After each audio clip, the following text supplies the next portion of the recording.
ఇదిగోండి, అది నేను ట్రై చేశానండి. ఇది మా అమ్మగారు నాన్ స్టిక్ బాండీలో ట్రై చేస్తుంది. కనిపించినట్టు బాగా నీట్గా వేగాల. చిప్పట్లాడుతున్నాయి కదా, చూడండి. ఒక సైడ్ వేగిన తర్వాత రెండో సైడ్ ఇలా మలుపుకోవాలి వేగడానికి. చాలా సూపర్ టేస్టీగా ఉన్నాయి. అరకిలో చేపలండి, మామూలు చేపలు కాదు ఇవి.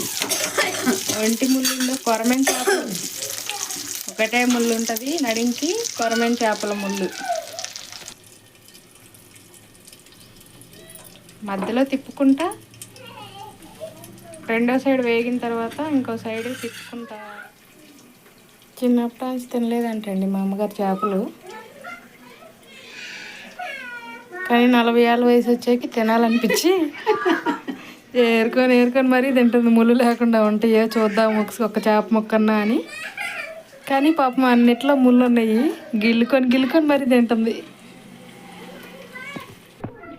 బియ్యంలో రాలేరినట్టు ఏరుతుందండి. చేపలో ముళ్ళు దొరికింది, ముళ్ళు లేకుండా ఉంటే తిందామని.